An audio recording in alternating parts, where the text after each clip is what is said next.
रात का समय था। चांद बादलों के पीछे छिपा हुआ था और गांव की गलियां बिल्कुल सुनसान थीं। गांव के बीच खड़ा बरगद का पेड़ अपनी जगह पर चुपचाप खड़ा था, लेकिन इसके बारे में कहा जाता था कि इसमें कुछ भयानक रहस्य छुपा है। कोई भी इसके पास जाने की हिम्मत नहीं करता था। गांव का एक लड़का रमेश, जो हमेशा इन कहानियों का मजाक उड़ाता था, आज जिद में आकर उस पेड़ के पास जाने का फैसला कर बैठा। उसके दोस्तों ने उसे रोकने की कोशिश की। रमेश, पागल मत बन, उस पेड़ के पास जाना मौत को बुलाने जैसा है।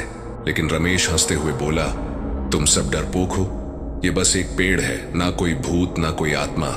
मैं जा रहा हूं, देखता हूं क्या होता है। अंधेरी रात में रमेश ने अपनी मशाल जलाई और बरगद के पेड़ की ओर चल पड़ा। पेड़ की जड़ें जमीन से बाहर निकली हुई थीं, जैसे किसी ने अपने हाथ आसमान की तरफ फैला रखे हों। जैसे ही रमेश पेड़ के पास पहुंचा, हवा अचानक थम गई। हर तरफ सन्नाटा छा गया और तभी पेड़ के पत्तों से एक धीमी धीमी सरसराहट की आवाज आने लगी। रमेश, ये आवाज ठंडी और धीमी थी, जैसे कोई दूर से पुकार रहा हो। रमेश ने रुककर पीछे देखा, लेकिन वहां कोई नहीं था। वह हंसते हुए खुद से बोला, ये तो बस मेरा डर है। जैसे ही वह पेड़ के और पास पहुंचा, उसकी मशाल बुझ गई। चारों तरफ अंधेरा छा गया। अंधेरे में पेड़ की शाखाओं के बीच एक परछाई सी हिलती हुई दिखाई दी। रमेश ने डरते हुए पूछा, कौन है? मजाक मत करो। लेकिन जवाब में सिर्फ एक भयानक हंसी सुनाई दी। वो हंसी इतनी डरावनी थी कि रमेश के रोंगटे खड़े हो गए। और फिर रमेश की एक चीख सुनाई दी और वह गायब हो गया। पेड़ के नीचे सिर्फ उसकी मशाल पड़ी थी। हवा में बरगद के पेड़ की सरसराहट अब भी गूंज रही थी। अगली सुबह राजीव ने अपना इरादा साफ कर दिया। वह बरगद के पेड़ के पास जाकर सब कुछ खुद देखना चाहता था। उसने गांव वालों को इकट्ठा किया और कहा, डर में जीने का कोई फायदा नहीं। हमें पता करना होगा कि आखिर इस पेड़ में ऐसा क्या है। मैं आज रात वहां जाऊंगा। जो सच होगा उसे सबके सामने लाऊंगा। गांव के बुजुर्गों और अम्मा ने उसे समझाने की कोशिश की। बेटा, यह साधारण बात नहीं है। यह आत्मा बरगद की छाया में छुपी रहती है। अगर तुम उसे चुनौती दोगे तो तुम्हारा बच पाना मुश्किल होगा।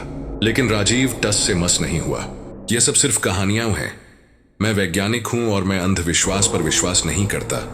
अगर आप सब डरते हैं तो मैं अकेला ही जाऊंगा। उस शाम राजीव ने एक मशाल, टॉर्च और कैमरा लेकर बरगद के पास जाने की तैयारी की। गांव के कुछ युवा लड़के भी उसके साथ जाना चाहते थे, लेकिन उसने मना कर दिया। यह मेरा फैसला है, मैं अकेले जाऊंगा। अगर कुछ भी अजीब हुआ तो मैं वापस आकर सबको बता दूंगा। रात का समय हुआ। राजीव मशाल लेकर बरगद के पास पहुंचा। हवा में एक अजीब सी ठंडक थी और चारों ओर सन्नाटा छाया हुआ था। पेड़ की विशाल जड़ें और शाखाएं अंधेरे में और भी डरावनी लग रही थीं। जैसे ही राजीव पेड़ के पास पहुंचा, उसे लगा कि कोई उसकी ओर देख रहा है। उसने कैमरा ऑन किया और चारों तरफ टॉर्च से रोशनी डाली। देखते हैं आखिर यहां ऐसा क्या है, उसने खुद से कहा। तभी हवा अचानक तेज हो गई। पत्तों की सरसराहट ने खौफनाक आवाज में बदलकर उसका ध्यान खींचा और फिर वही आवाज सुनाई दी जो रमेश ने सुनी थी। राजीव ठिठक गया। उसकी सांसें तेज हो गईं। उसने टॉर्च उस दिशा में डाली जहां से आवाज आ रही थी। पेड़ की शाखाओं के बीच एक परछाई हिलती हुई दिखाई दी। कौन है वहां? राजीव ने चिल्लाकर पूछा। जवाब में वही डरावनी हंसी गूंज उठी। वह हंसी हवा में लहराती हुई उसके चारों ओर फैल गई। राजीव का दिल जोर जोर से धड़कने लगा। उसने खुद को संभालते हुए कहा, यह सब मेरा वहम है, कुछ नहीं है। लेकिन तभी उसके कैमरे में एक धुंधली आकृति कैद हुई। वह आकृति धीरे धीरे उसके करीब आ रही थी। राजीव ने डरते हुए कैमरे की स्क्रीन पर देखा। ये तो इंसान की तरह लग रहा है। आकृति पास आते ही गायब हो गई और फिर पेड़ के नीचे से अचानक एक हाथ बाहर निकला और राजीव की टॉर्च गिर गई। अंधेरे में राजीव की चीख गूंजी। गांव वालों ने दूर से उसकी आवाज सुनी, लेकिन जब वे भागकर पहुंचे तो वहां कोई नहीं था। राजीव भी गायब हो चुका था। पेड़ के नीचे सिर्फ उसकी कैमरा और टॉर्च पड़ी थी। राजीव की गुमशुदगी ने पूरे गांव को सदमे में डाल दिया। वह पढ़ा लिखा और निडर था, लेकिन अब वह भी गायब हो चुका था। यह दूसरी रात थी जब बरगद के पास से किसी की चीखें सुनाई दी थीं और कोई वापस नहीं आया था। गांव के लोग अब खौफ में थे। सुबह के समय पंडित नारायण ने गांव के चौपाल पर सभी को इकट्ठा किया। अब और कोई इस पेड़ के पास नहीं जाएगा। यह आत्मा का अभिशाप है। यह हर 20 साल में अपना बलिदान मांगती है। हमें इसे और गुस्सा नहीं दिलाना चाहिए। अम्मा, जो अब तक चुप थीं, अचानक बोली, यह आत्मा सिर्फ बलिदान नहीं लेती, यह उन लोगों को ले जाती है जो इसे चुनौती देते हैं। लेकिन गांव के कुछ युवा अब भी मानने को तैयार नहीं थे। रमेश के दोस्तों में से एक, दीपक, गुस्से में बोला, हम कब तक इन कहानियों से डरते रहेंगे? राजीव सर का कैमरा तो वहां पड़ा है, हो सकता है उसमें सब कुछ रिकॉर्ड हो गया हो। हमें उसे लाना चाहिए, शायद हमें उनके गायब होने का सबूत मिल जाए। पंडित नारायण ने सख्ती से कहा, नहीं दीपक, अगर तुमने ऐसा किया तो तुम्हारा भी वही हाल होगा। आत्मा के खेल में पड़ना खतरनाक है। लेकिन दीपक और उसके दो दोस्तों ने चोरी छिपे जाने का फैसला किया। उन्होंने उसी रात बरगद के पास जाकर कैमरा लाने की ठानी। अगर हम सावधानी से जाएं और जल्दी वापस आ जाएं तो कुछ नहीं होगा, दीपक ने अपने दोस्तों को समझाया। रात का समय हुआ। तीनों लड़के टॉर्च और डंडे लेकर बरगद के पास पहुंचे। वहां अब भी राजीव की टॉर्च और कैमरा जमीन पर पड़े थे। हवा में एक अजीब सी गंध थी, जैसे कुछ सड़ा हुआ हो। जल्दी करो, दीपक ने कहा। उसने झुककर कैमरा उठाया। तभी पेड़ की शाखाएं अचानक तेजी से हिलने लगीं, जैसे कोई अदृश्य ताकत उन्हें हिला रही हो। पत्तों की सरसराहट में वही भयानक आवाज गूंजने लगी, तुमने मेरी शांति भंग की है। तीनों लड़कों के होश उड़ गए। दीपक ने डर के मारे कैमरा कसकर पकड़ लिया। तभी पेड़ की जड़ों से धुंधली आकृतियां निकलने लगीं। ये आकृतियां इंसानी शक्ल में थीं, लेकिन उनके चेहरे विकृत और भयानक थे। भागो, दीपक चिल्लाया। तीनों लड़के चीखते हुए दौड़ने लगे, लेकिन जैसे ही वे पेड़ से दूर भागे, उन्हें ऐसा लगा कि कोई अदृश्य ताकत उन्हें रोकने की कोशिश कर रही है। दीपक किसी तरह कैमरा लेकर गांव वापस पहुंचा, लेकिन उसके दोनों दोस्त रास्ते में गायब हो गए। गांव वाले जब दीपक की हालत देखे तो वह कांप रहा था और उसकी आंखों में खौफ साफ झलक रहा था। क्या हुआ? कैमरे में क्या है? पंडित नारायण ने पूछा। दीपक ने हकलाते हुए कहा, कैमरे में सब कुछ रिकॉर्ड है। उस पेड़ में कुछ है, वो हमें नहीं छोड़ेगा। गांव वाले कैमरे में रिकॉर्ड की गई चीज देखने के लिए इकट्ठा हुए। जैसे जैसे वीडियो शुरू हुआ, सबकी सांसें थम गईं। गांव के लोग चौपाल में जमा हुए। दीपक ने डरते हुए कैमरा चालू किया। स्क्रीन पर राजीव की रिकॉर्डिंग दिखने लगी। वीडियो में राजीव ने शुरू में आत्मविश्वास से कहा, मैं इस डर और अंधविश्वास को खत्म करने आया हूं। यह सब सिर्फ दिमाग का खेल है। कैमरा उसके हर कदम को रिकॉर्ड कर रहा था। जैसे ही राजीव बरगद के पास पहुंचा, उसकी आवाज धीमी पड़ने लगी। उसने मशाल और टॉर्च से पेड़ को गौर से देखा। तभी पत्तों की सरसराहट शुरू हुई और वही ठंडी डरावनी आवाज सुनाई दी, राजीव। वीडियो में राजीव ने घबराते हुए चारों ओर देखा। उसने कहा, कौन है? अगर कोई मजाक कर रहा है तो बंद करो। कैमरे में देखा गया कि पेड़ की शाखाओं के बीच एक काली आकृति हिल रही थी। वह आकृति धीरे धीरे आकार ले रही थी और फिर उसने इंसानी चेहरे का रूप ले लिया। लेकिन वह चेहरा विकृत था। उसकी आंखें गहरी काली थीं और चेहरा एक भयानक हंसी के साथ राजीव को देख रहा था। गांव वाले वीडियो देखकर सहम गए। कुछ लोगों ने अपनी आंखें बंद कर लीं। वीडियो में राजीव ने कांपते हुए कहा, यह क्या है? नहीं, यह सच नहीं हो सकता। तभी कैमरे में दिखा कि पेड़ की जड़ों से कुछ निकलने लगा। वे जड़ें किसी जीव की तरह हिलने लगीं और राजीव की ओर बढ़ने लगीं। राजीव ने चीखते हुए भागने की कोशिश की, लेकिन जड़ों ने उसे जकड़ लिया। कैमरे में उसकी चीख और संघर्ष साफ दिख रहा था और फिर अचानक कैमरा गिर गया और स्क्रीन काली हो गई। गांव में सन्नाटा छा गया। सबकी आंखों में डर था। पंडित नारायण ने भारी आवाज में कहा, अब तो सबने अपनी आंखों से देख लिया। यह आत्मा का अभिशाप है। हमें इस पेड़ को शांत करना होगा, नहीं तो और लोग गायब होते रहेंगे। लेकिन दीपक ने सहमते हुए कहा, पंडित जी, यह आत्मा सिर्फ लोगों को मारना नहीं चाहती, ये कुछ कहना चाहती है। अम्मा, जो अब तक चुप थी, बोली, हाँ, बरगद की आत्मा कोई साधारण आत्मा नहीं है। इसका बदला अधूरा है। यह जब तक पूरा नहीं होगा तब तक गांव पर इसका साया रहेगा। गांव वाले अब उलझन में थे। बदला? किससे बदला? और हमें क्या करना होगा? एक युवक ने पूछा। अम्मा ने धीरे से कहा, सच्चाई बरगद के अंदर छुपी है। जो इस सच्चाई को उजागर करेगा वही आत्मा की शांति का रास्ता ढूंढ पाएगा। लेकिन यह काम जानलेवा है। सभी लोग डरे हुए थे। क्या अब कोई उस सच्चाई का सामना करने की हिम्मत करेगा? गांव में डर और बेचैनी का माहौल था। अम्मा की बातों ने सभी को गहरी सोच में डाल दिया। बरगद के अंदर छुपी सच्चाई का मतलब क्या था?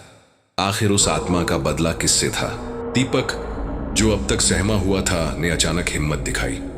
उसने पंडित नारायण और अम्मा से कहा, अगर सच्चाई जानने से इस आत्मा को शांति मिल सकती है तो मुझे जाना होगा। मैं इसे और लोगों की जान लेने नहीं दूंगा। पंडित नारायण ने उसे रोका।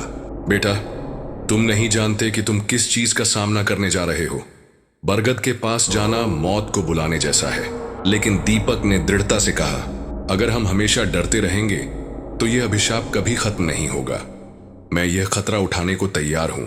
अम्मा ने उसकी हिम्मत देखकर धीरे से कहा, अगर तुम सच्चाई की तलाश में जा रहे हो तो कुछ याद रखना। आत्मा से सीधे नजरें मत मिलाना, और अगर तुम्हें कोई पुरानी चीज दिखे तो उसे ध्यान से देखना। उसी में इसका जवाब छुपा है। उस रात दीपक ने मशाल और एक छोटी कुल्हाड़ी लेकर बरगद के पास जाने की तैयारी की। गांव वाले उसे रोकने की कोशिश करते रहे, लेकिन वह अडिग था। अगर मैं वापस नहीं आया तो समझ लेना कि मैंने कोशिश की, उसने जाते जाते कहा। बरगद के पास पहुंचते ही हवा में वही अजीब ठंडक थी। पेड़ की शाखाएं हवा में हिल रही थीं, जैसे किसी का स्वागत कर रही हूं। दीपक ने डरते डरते पेड़ के करीब जाकर उसकी जड़ों का मुआयना करना शुरू किया। तभी वही भयानक आवाज गूंजी, तुम क्यों आए हो? दीपक ने कांपते हुए कहा, मैं सच्चाई जानने आया हूं। अगर तुम्हारी आत्मा को शांति चाहिए तो मुझे बताओ कि तुम क्या चाहती हो। पेड़ की जड़ों से धुआं निकलने लगा और उसके सामने एक धुंधली आकृति बन गई। वह आकृति एक महिला की थी, जिसकी आंखों में गहरा दर्द और गुस्सा था। मुझे इंसाफ चाहिए। उन्होंने मुझे मारा, मेरे बच्चे को छीन लिया। अब यह गांव मेरी पीड़ा का हिस्सा बनेगा। दीपक ने हिम्मत करके पूछा, कौन थे वे लोग और तुम्हारे साथ क्या हुआ था? आकृति ने जवाब देने के बजाय बरगद के तने की ओर इशारा किया। दीपक ने ध्यान से देखा। तने पर पुराने जमाने की निशानियां बनी थीं, जैसे कोई संदेश छुपाया गया हो। उसने कुल्हाड़ी से तने को धीरे धीरे खोदना शुरू किया। कुछ ही देर में तने के अंदर एक लकड़ी का छोटा सा संदूक निकला। संदूक पर खून के धब्बे और अजीब निशान बने थे। दीपक ने कांपते हाथों से संदूक खोला। उसके अंदर कुछ पत्ते, एक लाल चुनरी और एक पुरानी चिट्ठी रखी थी। चिट्ठी पर खून से लिखा था, मेरा नाम रुखसाना है। मुझे और मेरे बच्चे को इस गांव के जमींदार ने मार दिया। हम पर झूठा इल्जाम लगाया गया। मेरी आत्मा तब तक चैन से नहीं सोएगी जब तक उन्हें सजा नहीं मिलती। दीपक का खून ठंडा पड़ गया। वह समझ गया कि यह अभिशाप क्यों था। लेकिन तभी हवा तेज हो गई और वह महिला की आवाज गूंजी, अब सच्चाई सबके सामने लाओ, वरना कोई नहीं बचेगा। दीपक ने वह संदूक उठाया और तेजी से गांव की ओर भागा। दीपक संदूक लेकर गांव पहुंचा। उसके चेहरे पर खौफ और आंखों में सवाल थे। पूरे गांव के लोग चौपाल पर जमा हो गए।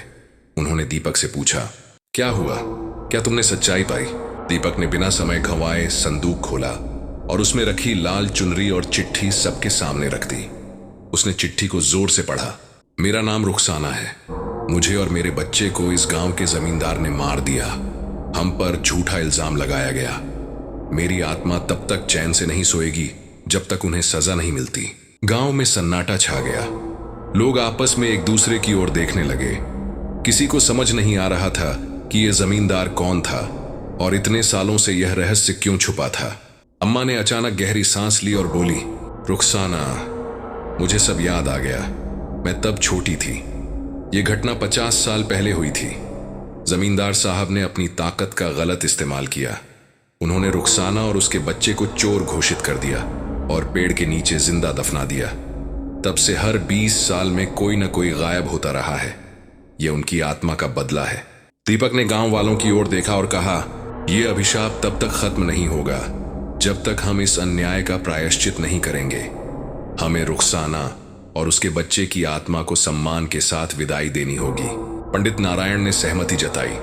अगले दिन गांव के लोगों ने बरगद के नीचे खुदाई की। वहां से 2 कंकाल निकले, एक महिला का और एक छोटे बच्चे का।